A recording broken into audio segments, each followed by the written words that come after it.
Olá, olá, estamos de volta com mais um Diálogo Aberto. É o seu podcast onde você fica por dentro de tudo que acontece. Hoje eu tenho a grata satisfação de receber aqui a doutora Tânia Garcia. Ela é promotora de justiça. E nós vamos falar hoje sobre violência contra a mulher. De que forma a violência acontece? Você que está acompanhando sabe quais são as formas de violência? Tudo isso nós vamos destrinchar aqui agora. Doutora, é um prazer tê-la aqui. Seja bem-vinda. Bom dia, agradeço a oportunidade que a Assembleia Legislativa do Estado de Rondônia nos oportuniza, né, o Ministério Público, para conversar com vocês e com todos aqueles que acompanham as atividades da TVALE sobre a importante missão de enfrentar e superar todas as formas de violência contra as mulheres. Antes de entrar nesse contexto, eu quero que o telespectador conheça um pouquinho da doutora Tânia. A senhora é de onde? Eu sou de Espigão do Oeste, sou da rondoniense, terra, rondoniense. Sim. Que A primeira legal. mulher rondoniense a ingressar nos quadros do Ministério Público de Rondônia. Que show, hein? A primeira? É a primeira mulher rondoniense. A gente já teve muitas outras mulheres Mas não de Rondônia. que me antecederam, mas que não eram rondonienses. E como é que é isso para a senhora? Para mim é um orgulho muito grande, acredito que para minha origem, para os meus pais também, e acima de tudo uma realização, porque eu sei que depois de mim vieram muitas outras e ainda virão. Então, poder ser exemplo e inspiração para tantas meninas e mulheres em Rondônia, para mim é uma realização, uma satisfação muito grande. Doutora, século XXI, a mulher ocupando os espaços na sociedade, e a gente tendo que falar sobre violência contra a mulher. Como é que a senhora, como promotora, analisa tudo isso? Sabe, Edivaldo, a gente deveria estar pautando aqui direitos, oportunidades, né, pautas de empoderamento feminino, e isso deveria ocupar as nossas ações, porque, de fato, isso constrói um mar de possibilidades para as meninas rondonienses. No entanto, a gente ainda está falando de sobrevivência, né? A gente ainda está falando de um Estado que relações sociais que se constroem em cima do machismo estruturante, da misoginia, levam à morte de mulheres ainda num número elevado. Proporcionalmente falando, Rondônia, né, tem um papel de destaque, infelizmente, um destaque negativo, né? Como sendo o Estado, segundo dados do Anuário, que mais matou mulher, né, nos últimos tempos. Então, eu trouxe aqui até alguns números para a gente conversar sobre isso, né? Em 2023, por exemplo, o Anuário apontou que, no ano de 2021, Rondônia teve 16 casos de feminicídio. Em 2002, foram 24. 2022. 2022. 2021, foram primeiro 24, dado. 20... 2021, 16. Aqui, né? Tentativas de feminicídio, 2021 foram 17, em 2022 foram 23. Né? Esse número crescente se dá por quê, doutora? Porque Rondônia não é. A gente precisa, de fato... Rondônia tem a característica de ser um Estado, né, que tem muito fundamentalismo religioso. É preciso entender que eu não estou aqui desrespeitando, eu mesma tenho as minhas crenças cristãs, desrespeitando a crença, a religiosidade, a espiritualidade de qualquer pessoa. Mas eu estou falando de um fundamentalismo que usa de argumentos que são bíblicos ou, né, de outras crenças religiosas para manter, muitas vezes, a mulher numa situação relacional que é abusiva e que é de risco. Né? A pressão religiosa e familiar e social são fatores consideráveis para manter a mulher na situação de violência e abusividade que ela está inserida. Quando eu falo que a mulher está ocupando espaço, né, na sociedade, temos aqui uma promotora, tivemos uma presidente da República, né, e tantas outras que ocuparam cargos importantes. Quando a senhora fala desse dado, de que Rondônia ocupa aí o ranking, deixa a gente um pouco assustado, né, doutora? Sim, sim. E os números estatísticos têm apontado uma crescente em todos os dados de violência contra a mulher, né?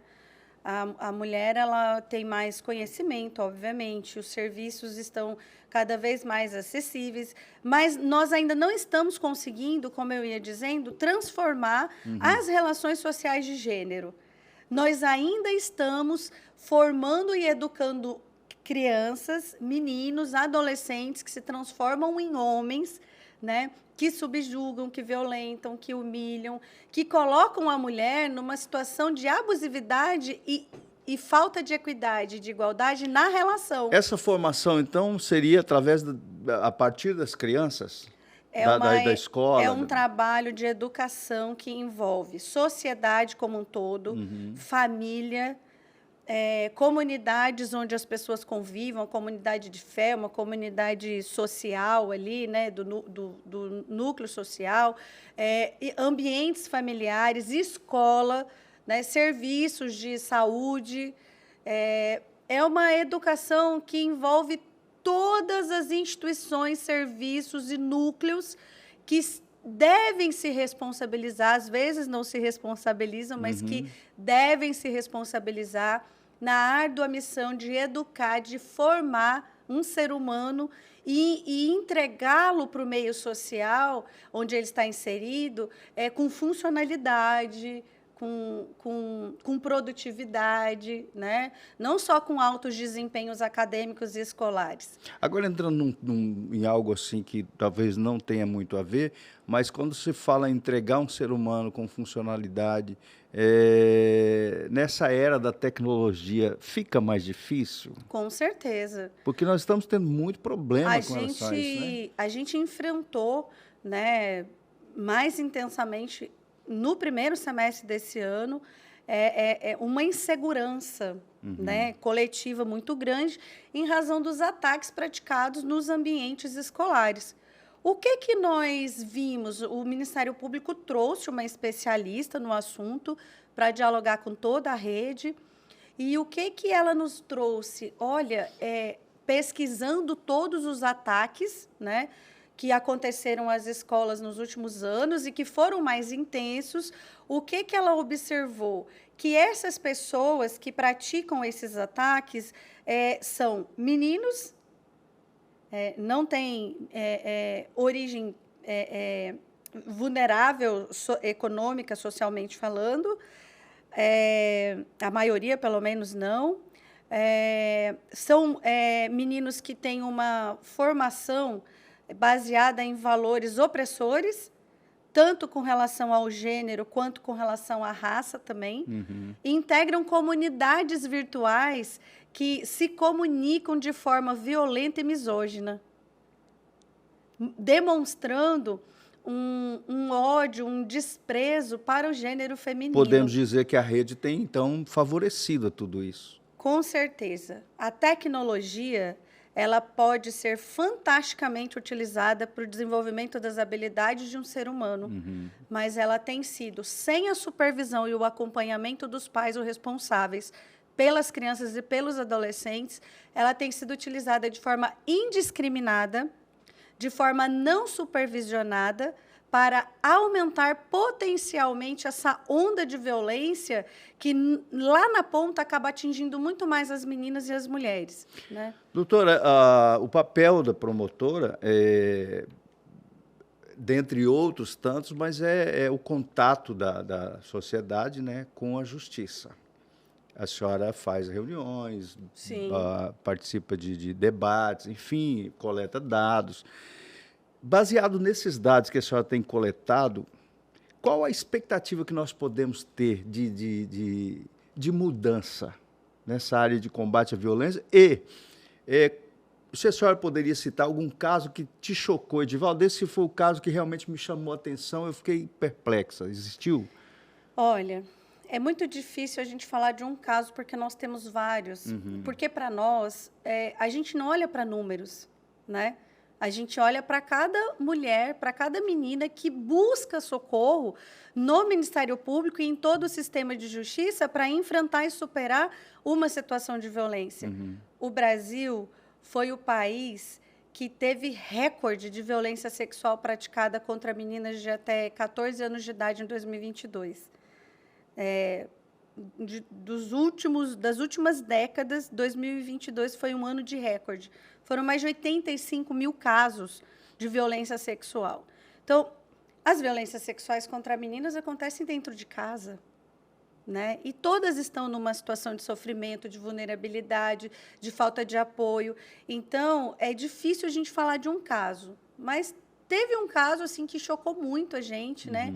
De uma mulher que era vítima de fundamentalismo religioso, teve a cabeça raspada, sofreu diversas violências sexuais, foi submetida à privação de regime de jejum, né, alimentar, as crianças, tanto que foi um desafio assim para o sistema proteger essa mulher e seus filhos, porque acabou havendo uma fuga para outro estado, enfim, mas nós conseguimos. Hoje ela está numa situação de recomeço, de segurança em outro estado, né, do Brasil, não mais em Rondônia, e ele está cumprindo pena, recebeu uma pena alta. Foi um caso que, em alguns momentos, né, houve algumas falhas de intervenção, de apoio, enfim, de serviço, mas, de um modo geral, nós fomos muito bem-sucedidos nessa intervenção, principalmente em razão da atuação do Ministério Público e do Poder Judiciário. Então, são muitos casos assim que nos chocam, sabe? Mas o que a gente precisa, de fato, a gente acaba atuando muito assim, enxugando gelo, né? A gente sempre e é por isso que eu perguntei da expectativa. Quando que a gente sempre consegue? chega numa perspectiva de reparar, de tentar salvar a vida, não de proporcionar plenitude de direitos, que era com que a gente deveria estar trabalhando. Mas é importante ressaltar que a gente não consegue uma transformação significativa do cenário que favorece a prática de violência contra mulheres, que favorece a prática de feminicídios. A gente não consegue se não houver engajamento, conscientização de todos os núcleos, instituições e pessoas envolvidas, né? Então, isso começa desde assim, como é que a gente vai provocar uma transformação nos núcleos familiares que ainda se estruturam com iniquidade à mulher?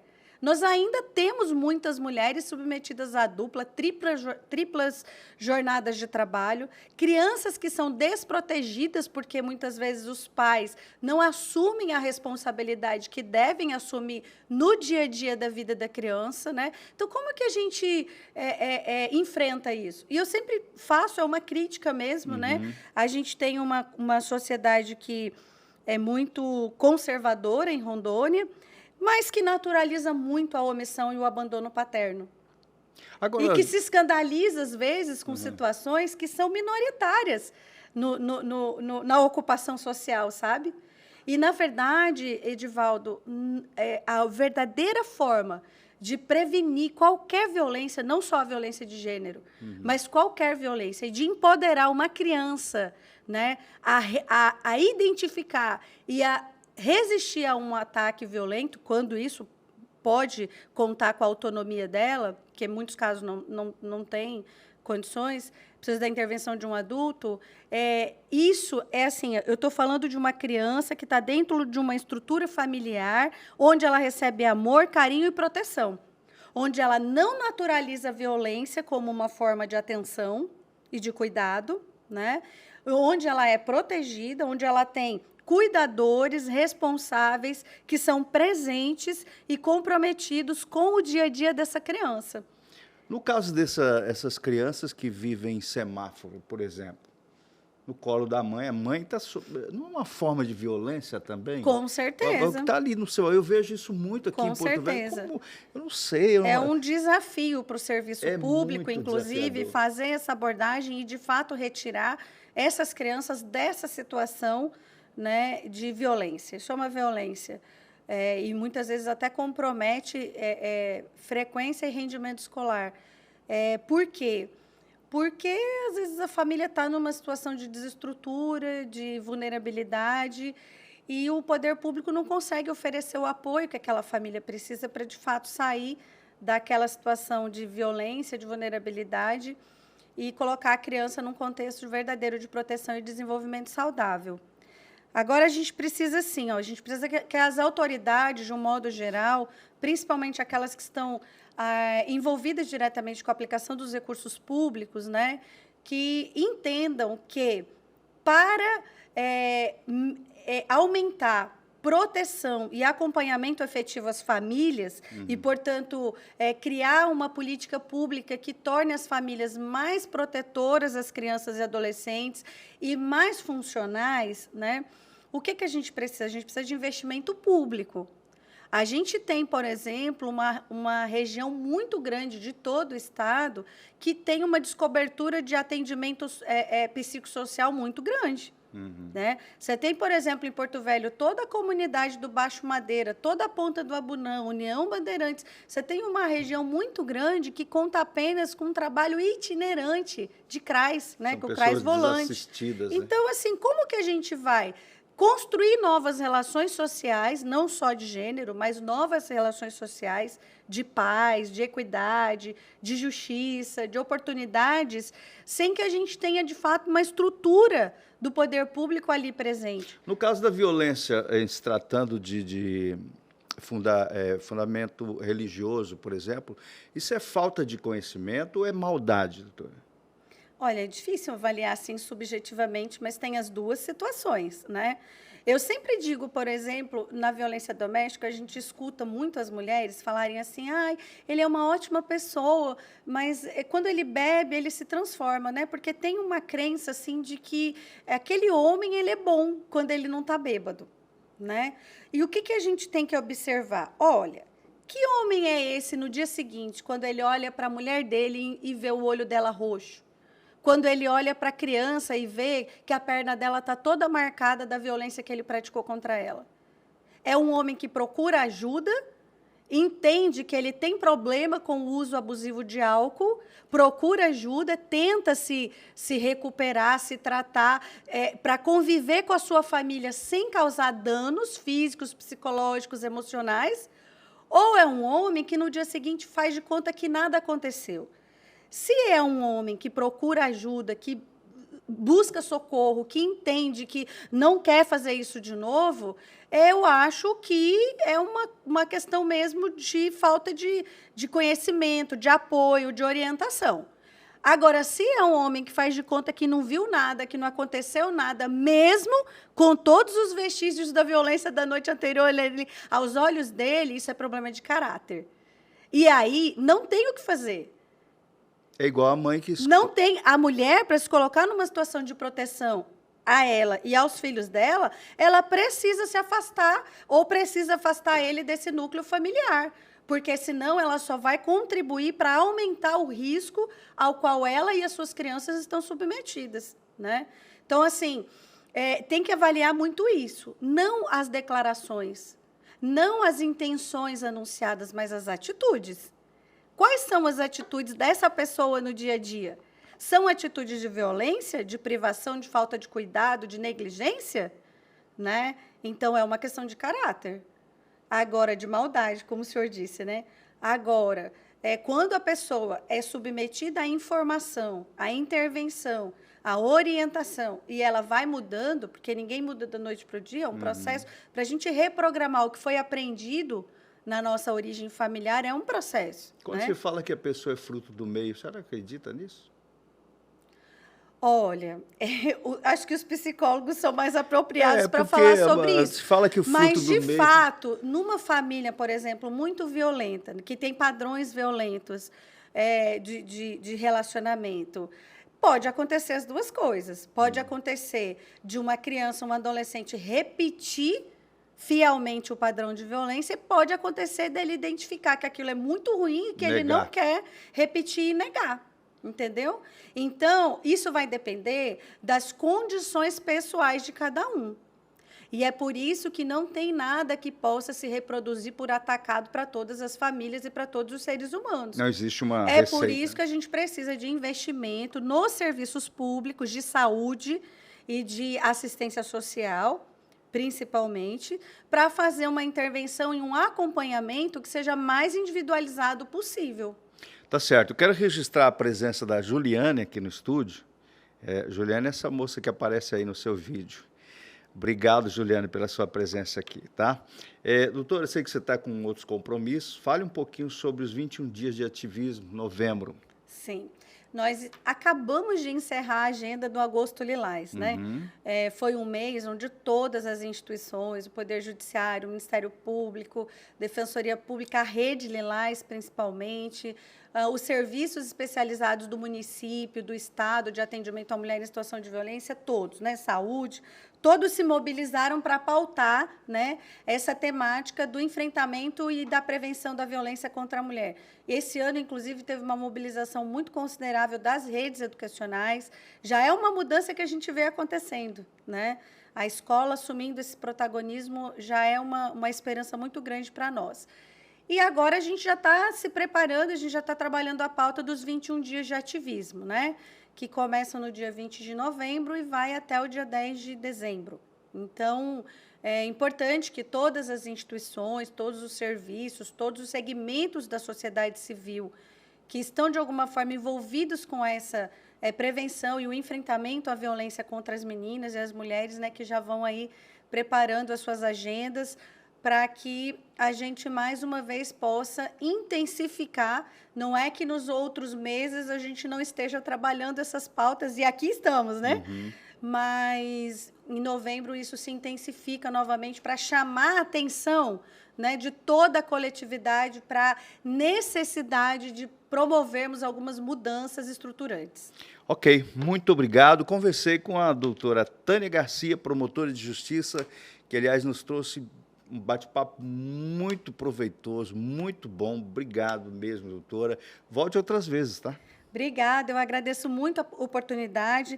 Encerro aqui deixando, né, a todas aquelas e aqueles que nos acompanham os contatos da Ouvidoria da Mulher, havendo conhecimento de alguma situação de violência praticada contra a mulher em qualquer região do estado de Rondônia. Por favor, não deixe de procurar essa ajuda, sendo uma situação de urgência, com certeza sempre a Polícia Militar deve ser acionada de imediato pelo 190, né? Não sendo uma situação de urgência, você pode procurar fazer a denúncia dessa violência através do e-mail ouvidoriadasmulheres@mpro.mp.br ou também do WhatsApp 999-770-180. 999-770-180. E ainda pode procurar o atendimento presencial em cada sede do Ministério Público. Muito obrigado. Encerramos aqui, então, mais um podcast Diálogo Aberto. Grande abraço, até o próximo programa.